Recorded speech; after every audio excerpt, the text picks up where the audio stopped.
Assalamualaikum warahmatullahi wabarakatuh. Ada anak pergi dengan ibunya, pergi ke pasar, rambutnya basah. Ingin saya menyapa semua, apa kabar Sobat Bekesah? Kembali lagi di podcast Bekesah, bincang kesehatan. Aku sehat, Nuan sehat, sehat milik kita bersama. Kembali lagi dengan saya Sulian Rizky Jennifer di podcast Bekesah, Dinas Kesehatan Pengendalian Penduduk dan Keluarga Berencana Kabupaten Kapuas Hulu. Seperti biasa di podcast Bekesah, kami ingin menyampaikan informasi-informasi terkait dengan kesehatan.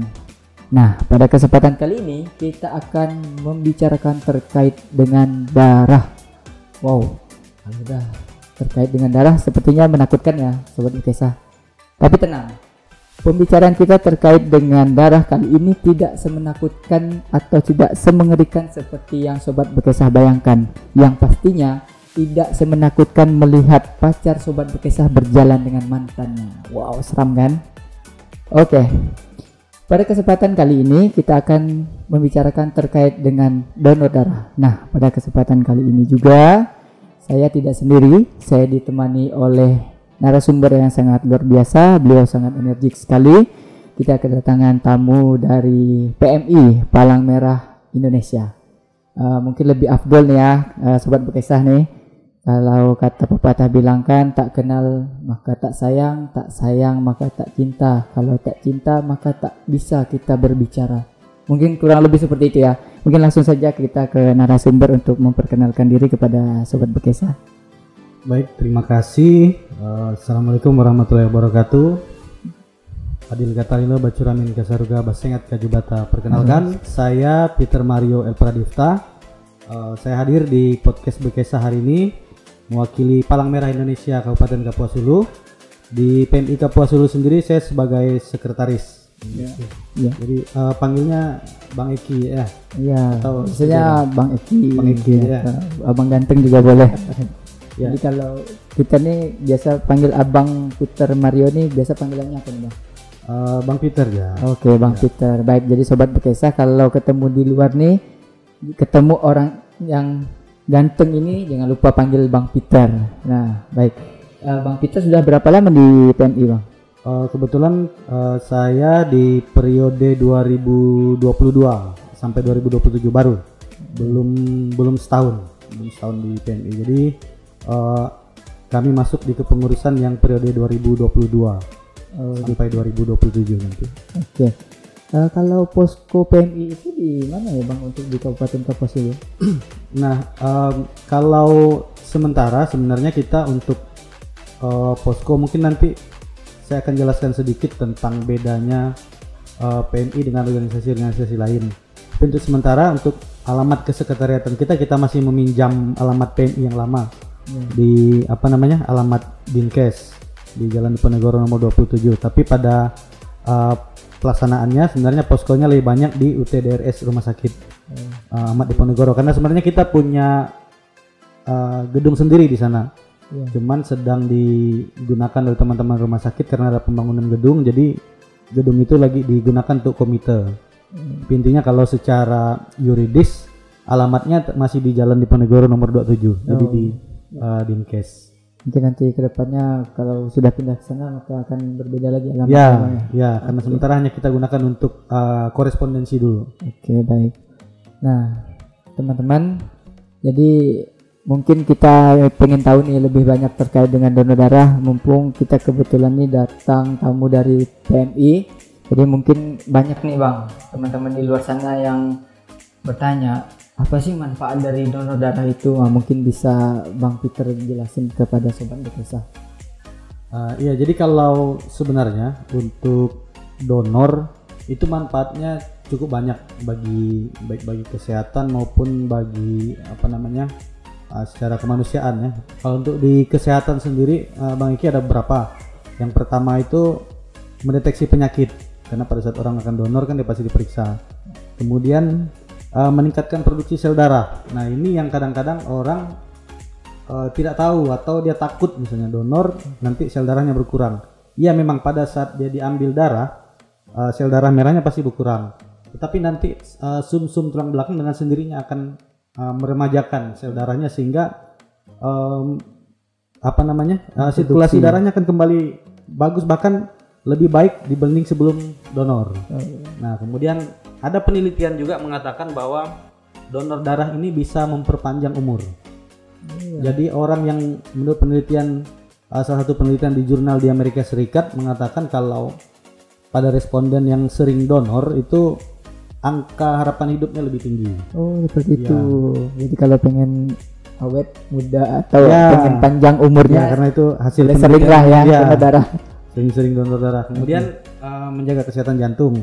Iya. Karena itu pasti, karena pada saat donor kita kan akan membantu memperlancar sirkulasi darah seperti yang saya bilang tadi kan. Kemudian nah yang banyak orang tidak tahu juga sebenarnya pada saat donor ini itu membakar kalori.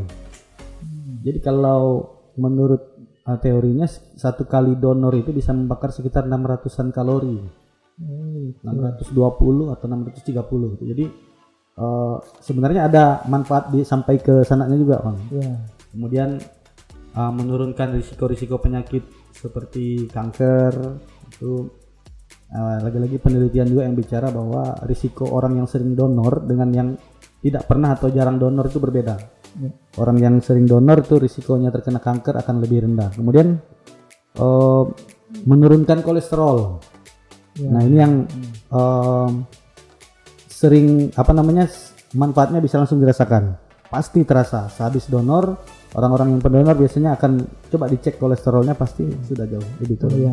Ternyata banyak ya Bang manfaat dari Ya. donor darah. Karena banyak sekali orang takut nih yang ini yang itu. Nah, sekarang kan sudah mendengar langsung nih dari expertnya bilang bahwa banyak sekali manfaatnya. Mungkin kalau yang tadi bilangnya sering itu Bang, ada jangka waktunya berapa gitu dari donor yang pertama ke donor berikutnya, rentang waktunya. Kalau untuk rentang waktu donor sendiri secara medis itu disarankan sekarang itu 90 hari atau paling singkat 90 hari, antara 90 sampai 120 hari tergantung kondisi tubuhnya. Tapi rata-rata kita menggunakan hitungan 90 hari. 90 hari. 90 hari atau sekitar 3 bulan. 3 bulan dari donor terakhirnya itu udah boleh donor lagi. Seperti itu. Nah, sobat Bekesa, jangan takut, banyak sekali manfaat yang dapat dirasakan. Kemudian rentang waktunya juga yang seperti yang disampaikan yaitu 90 sampai 120 hari. Baik, untuk kebutuhan darah di Kabupaten Kapuasulu itu sendiri Bang, bagaimana terkait dengan kebutuhan darah di Kabupaten Kapuasulu ini? Untuk kebutuhan darah di Kabupaten Kapuasulu, kalau secara teori, menurut WHO itu kebutuhan darah per tahun di suatu daerah itu adalah sebanyak 2% dari total jumlah penduduk. Jadi per tahun. Jadi kalau di Kapuasulu menurut Dukcapil di 2022 kemarin sekitar 266.000 penduduk. Kalau 2%-nya itu berarti sekitar 533 kantong per tahun kita perlunya. Kalau dikonversi per bulan itu 444 kantong. Kalau dikonversi lagi per hari di Kabupaten Kapuasulu ini perlu sekitar 14 kantong per hari. Nah, itu angka idealnya. Tetapi memang pada kenyataannya stok harian di Rumah Sakit Ahmad Diponegoro, karena kita PMI belum punya UTD sendiri, kita masih mensupport UTD rumah sakit, itu tidak pernah mencapai. Masih jauh lah dari 14 itu. Mungkin separuhnya pun kita sangat jarang, kecuali habis donor-donor massal baru bisa kita penuhi. Kalau untuk terkait dengan kasus-kasus tertentu atau eksiden terkait dengan masalah kesehatan, kira-kira yang sangat memerlukan darah di Kabupaten Kapuasulu ini rata-rata terkait dengan masalah kesehatan apa tuh Bang? Sebenarnya kalau donornya dia dibagi jadi dua. Ada yang bersifat donornya karena kondisi, ada yang bersifat karena memang penyakit. Kalau kondisi memang yang paling banyak itu mengganti untuk mereka yang operasi. Mengganti donor operasi, baik dia elektif, terjadwal, maupun misalnya dia yang sifatnya sito. Nah, itu yang paling banyak digunakan. Kemudian juga untuk yang cedera-cedera serius, misalnya orang kecelakaan atau apa segala itu perlu. Kemudian ada juga penyakit-penyakit tertentu yang menyebabkan tubuhnya kurangan darah. Kalau penyakit-penyakit itu misalnya anemia ada pasti ya, karena memang kurang darah. Kemudian kanker, kemudian ada hemofilia. Hemofilia itu gangguan semacam gangguan pembekuan darah, itu juga sangat memerlukan donor. Kemudian penyakit-penyakit ginjal, penyakit hati yang berhubungan dengan hati, kemudian infeksi-infeksi yang parah, ada yang namanya penyakit sel sabit, kemudian ada yang trombositopenia, itu penurunan trombosit. Dan memang yang paling penting kalau sekarang terkait dengan program pemerintah, kondisi yang sangat perlukan donor itu adalah persiapan untuk ibu bersalin. Ya, karena memang kita sesuai dengan program pemerintah kan, program P4K, bahwa salah satunya adalah yang akan bersalin atau ibu hamil itu wajib tenaga kesehatan atau orang di sekitarnya bahkan desa bantu untuk menyiapkan pendonor sukarela. Nah, ini yang memang kalau di Kapuas Hulu angka untuk penggunaan ibu bersalin yang paling tinggi. Yang paling tinggi. Karena dari kami pernah coba ambil sampel dalam 1-2 hari itu sekitar 60%-nya digunakan untuk ibu bersalin dibanding untuk pasien lain. Karena operasi juga kita kan termasuk jarang karena keberadaan dokter anestesi dan sebagainya kan, tapi kalau untuk ibu hamil, ibu bersalin itu di atas 60% pasti terpakai. Ya, kalau untuk ibu bersalin itu sendiri biasanya menyiapkan minimal berapa itu Bang untuk persiapan untuk persalinan? Disarankan memang kalau yang tidak berisiko itu biasanya disiapkan sekitar 4 orang. 4 orang itu karena kita hitungannya itu 4 orang minimal. Tapi kadang-kadang memang kebanyakan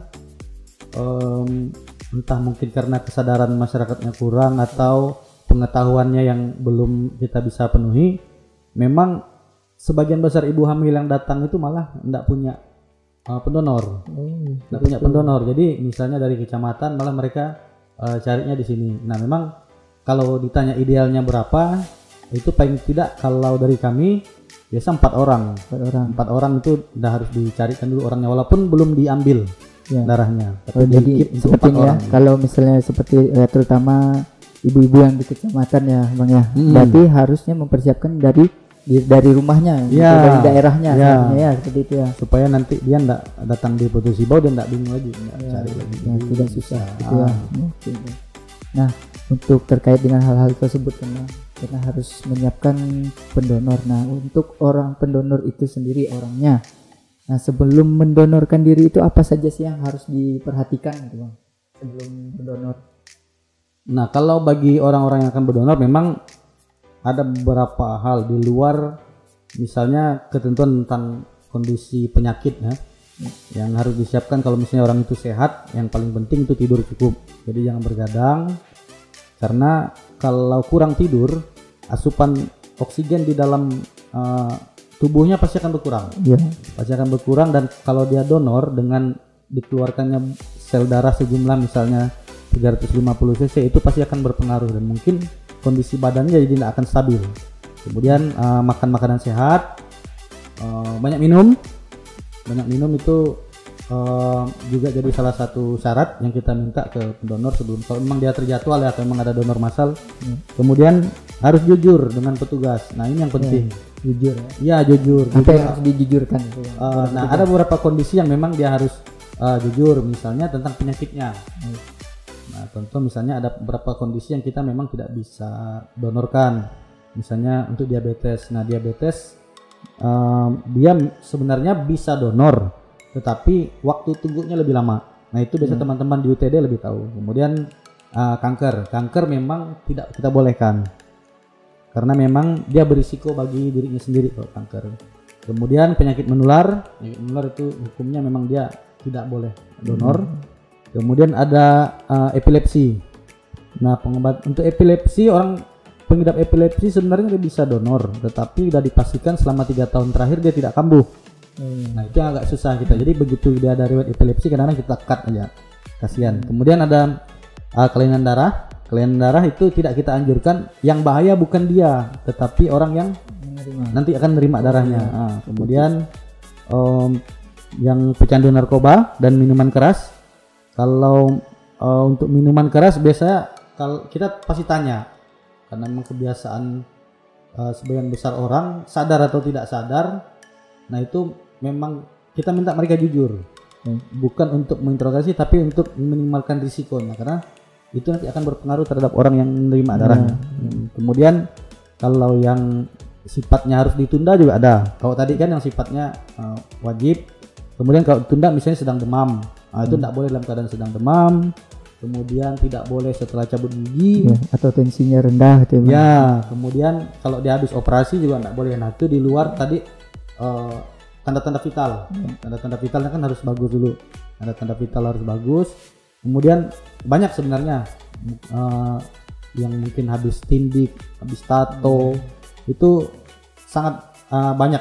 Biasanya petugas screening itu tahu, tapi yang paling penting penyakit menular dan itu tadi persiapan tidur, makan dan istirahat. Baik, jadi pemeriksaan yang dia lakukan oleh pendonor itu apa saja Bang sebelum didonor itu, seperti pemeriksaan tensi, kemudian apa saja itu Bang? Nah, jadi sebelum donor, petugas donor atau kalau misalnya dokter ya dokter, tapi kalau biasanya kita banyakkan dilakukan oleh memang ada penakes yang khusus nih itu donor. Kebetulan kita di Putri Sibo punya di UTDRS, dia kepala UTDRS. Nah itu nanti tanda-tanda vital pasti tekanan darah, denyut nadi, kemudian suhu penting karena di situ akan dilihat nanti kalau dia ada demam, berarti kemungkinan besar dalam tubuhnya ada infeksi. Nah, jadi memang tidak bisa donor. Kemudian ya tekanan darah itu tadi terlalu rendah juga tidak bisa, terlalu tinggi tidak bisa. Ada lagi sekarang kita diambil sampel untuk hemoglobin. Hemoglobin, jadi kalau hemoglobinnya cukup itu kita ambil, tapi kalau misalnya kurang itu kita tunda dulu. Kalau untuk umur, nah ini juga harus diperhatikan. Jadi memang kita sarankan untuk pendonor itu umurnya di antara 17 sampai 70 tahun. Jadi kebanyakan orang kan bilang oh saya udah 50 enggak bisa, ternyata masih bisa. Secara teori masih bisa, tapi harus diperhatikan lagi kondisi kesehatan orangnya. Kemudian sampai 70 bisa ya Bang ya? Ya sampai 70. Berat badan juga harus diperhatikan karena minimal itu secara teori 45 kg. Tapi kan nanti sebenarnya kalau kita mau hitung-hitungan ke depannya ada berat badan ideal dan sebagainya. Nah, itu masih bisa jadi pertimbangan. Kemudian untuk tensi itu di bawah 180. Antara 100 sampai 180 masih boleh. Tetapi kalau di bawah 100 sistolnya atau di atas 180 enggak boleh. Misalnya 190 kita dah enggak boleh. Oke. Baik. Kemudian ini Bang, banyak yang saya pernah mendengar juga yang bilang bahwa ada beberapa golongan darah atau salah satu golongan darah tertentu yang mana dia bisa memberikan kepada golongan yang darah yang lain. Nah, itu bagaimana Bang? Contohnya misalnya seperti ini. Saya pernah mendengar itu malam ini kan di masyarakat kita harus meluruskan agar tidak terjadi hal yang tidak diinginkan. Kemudian juga gini, ada yang bilang bahwa O itu bisa diberikan ke semuanya atau bagaimana tuh Bang? Atau memang kalau A ya hanya bisa diberikan kepada A, B juga diberikan ke B. Nah itu seperti apa tuh Bang? Ya memang dulu pada saat kita belajar IPA di SD, SMP, bahkan SMA pun itu jelaskan tentang yang donor dan resipien kan. Jadi ini boleh ke sini, O dia hanya boleh ke sini, AB dia hanya boleh ke sini, A. Tapi pada penerapannya itu tidak kita terapkan karena memang jangankan yang golongannya beda, risiko untuk yang golongannya sama resusnya beda saja sangat tinggi. Nah jadi memang yang berlaku di dunia kesehatan sekarang di rumah sakit atau di protap-protap di semua UTD itu memang kita mendonor di golongan yang sama. Mendonor golongan yang sama, kita mentransfusinya pun di golongan yang sama. Jadi memang bukan kita, saya sendiri sebenarnya belum terlalu mempelajari kelanjutan dari teori itu. Tapi secara teori itu kan di pelajaran itu kan secara teori ini boleh, ini enggak, tapi pada prakteknya memang kita tidak melaksanakan. Karena mengantisipasi juga ya Bang ya, hal yang tidak diinginkan. Oke, baik. Jadi kalau ada kawan-kawan atau sobat Bekesa nih yang pengen donor darah, gimana nih Bang? Di mana atau di mana lokasinya? Untuk di wilayah Kabupaten Kapuas Hulu, kebetulan PMI kita sedang berjuang untuk bisa mendirikan unit transfusi darah sendiri, dan itu memang biaya dan sumber dayanya tidak sedikit. Nah kami sedang usahakan. Kebetulan Ketua PMI Kapuas Hulu kan sekarang Pak Wakil Bupati Pak Wahyudi Hidayat. Pemerintah daerah juga akan mengusahakan supaya bagaimana caranya Palang Merah Indonesia ini dia independen, berdiri sendiri, Kalau sekarang kan sifatnya kita masih supporting untuk donor terutama ya, untuk darah itu supporting ke rumah sakit. Nah sebenarnya kalau di peraturan pada saat PMI sudah berdiri dan organisasinya sudah utuh, ini kita belum utuh nih karena baru sampai kabupaten, kecamatan kita belum mampu bentuk. Itu pada nantinya tugas dan wewenang untuk UTD itu secara sendirinya akan ditarik ke PMI. Jadi bukan di rumah sakit lagi. Rumah sakit hanya menyimpan bank darah. Nah itu yang memang belum. Nah jadi sekarang kita sifatnya kembali lagi tadi, kalau yang mau donor kita masih mensupport UTD Rumah Sakit Ahmad Diponegoro. Itu nanti kalau memang ada keinginan untuk mendonor sebenarnya bisa saja langsung ke UTD-nya.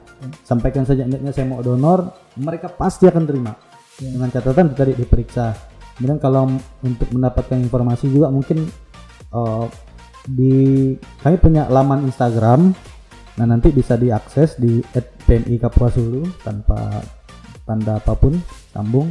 Nah di situ kita melampirkan juga kontak dari penanggung jawab UTD rumah sakit yang bisa dihubungi kalau misalnya ada keinginan untuk donor atau tergugah hatinya untuk donor apa segala untuk kemanusiaan kan. Jadi nanti bisa ke UTD Rumah Sakit Ahmad Diponegoro. Berarti Sobat Bekesa ini bisa mengakses informasi terkait dengan PMI di laman yang sudah disebutkan oleh Bang Peter. Jadi barangkali ada nanti keluarga yang ingin mendapatkan donor darah atau ingin yang mendonor darahnya, silahkan cari informasi di laman Instagram tersebut. Nah ini Bang, PMI Kabupaten Kapuasulu baru di tahun 2022 ya, benar tadi Abang bilang ya, pengurusan yang baru ini ya. Bagaimana kiprah atau peran PMI sendiri di Kabupaten Kapuasulu saat ini? Nah memang PMI Kapuasulu sebenarnya sudah berdiri cukup lama. Cuman memang ada stagnansi organisasi dari sekitar tahun 2018. Kita harap maklum karena memang ada kesibukan, mungkin ada kegiatan-kegiatan lain yang sehingga tidak terakomodir. Nah di 2022 karena periode kepengurusan baru kita anggap memang kita baru mulai. Itu saja. Kita tidak perlu mencari penyebab kenapa dulunya tidak mulai atau apa segala, karena ini kerja kemanusiaan. Jadi kami pikir ini mulainya dari nol pun tidak masalah. Nah memang karena baru diaktifkan kembali, memulai segala sesuatu itu memang gampang susah. Gampangnya ya kita mulai dengan pikiran yang dimulai dari nol gitu kan. Tapi sulitnya memang mau langsung terjun. Ya, sekarang kan kondisi di daerah ini tidak mau tahu dia kita baru terbentuk atau enggak. Nah, memang PMI Kapuasulu dari PMI ini kan organisasi mandatoris ya. Organisasi mandatoris itu artinya organisasi yang ditetapkan langsung oleh undang-undang. Bukan dia buat sendiri atau apa, ada undang-undang nomor 1 tahun 2018 tentang palang merah. Nah, kalau organisasi mandatoris ini adalah organisasi yang sebenarnya wajib dimiliki semua daerah. Wajib, dan pemerintah daerah wajib mendukung penuh selama setiap tahun. Jadi dia bukan berbentuk ormas atau organisasi profesi misalnya kan. Nah, ini yang kita lagi kerjasama dengan pemerintah daerah karena secara ex officio bupati, gubernur atau kepala daerah siapapun itu dia adalah pelindung PMI. Pelindung. Nah jadi seperti di Kapuasulu juga berarti bupati kita adalah pelindung PMI. Nah kami juga sudah menyusun beberapa kebijakan, beberapa rencana. Memang sejauh ini dari PMI ini kan sebenarnya ada dua kegiatan besar di bidang kesehatan dengan bencana. Masuk juga di bencana Bang? Di bencana masuk karena sesuai aman undang-undang ADART-nya juga kita mengurusi bencana, dan ada memang wakil ketua bidang khusus penanggulangan bencana. Ada penanggulangan bencana, ada donor, ada di bagian pelayanan kesehatan juga ada. Tapi memang untuk saat ini mau tidak mau kita agak menitik beratkan ke donor.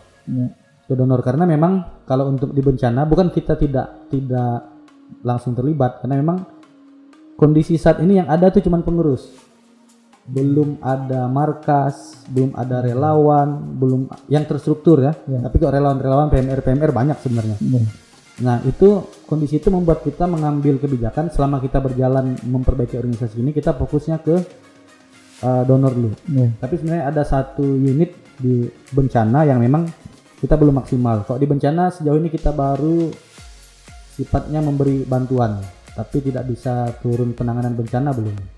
Nah itu yang misalnya untuk kiprah PMI sejauh ini memang kita untuk di bencana kita baru sebatas mensupport, tapi untuk di donor yang kita benar-benar dapat. Nah, jadi sebelum kita closing nih Bang, jadi ada mungkin kata motivasi untuk sobat-sobat Bekesah nih. Jadi mohon berikan motivasi kepada sobat Bekesah, mengapa kita harus berdonor darah dari pesan kesehatan ini terkait dari sudut pandang sosial dan kemanusiaan. Jadi Tuhan Yang Maha Kuasa itu menciptakan manusia ini kan dengan detil yang sangat luar biasa. Ya, betul sekali. Nah, dari semua detil itu, setahu saya sampai sekarang yang belum bisa dibuat buatannya itu darah. Coba organ lain manapun, sampai ke otak sekalipun, udah ada yang mengembangkan otak buatan. Tetapi untuk darah itu belum ada. Jadi artinya apa? Karena darah yang punya hanya manusia, yang sama manusia, belum ada mesin yang bisa menciptakan. Jadi memang sebenarnya harus dari sekarang ditumbuhkan kepedulian untuk berdonor darah. Karena tidak ada yang bisa memproduksi darah. Ya, dari manusia. Iya, selain dari tubuh manusia itu sendiri. Kalau organ lain masih bisa, ada tangan buatan, kemudian ada jantung buatan misalnya kan. Kalau ada mata buatan. Tapi kalau darah itu unik. Itu satu-satunya yang memang sampai sekarang belum ditemukan buatannya. Nah itu jadi kenapa pada akhirnya memang sebagai makhluk sosial, sekali lagi mumpung di kesempatan podcast Bekesah ini saya mau ngajak semua pemirsa, semua penonton supaya mulai sekarang menimbulkan kesadaran untuk donor darah. Takut manusiawi sebenarnya, wajar. Takut dengan jarum, dengan psikologi, atau takut misalnya sakit, enggak.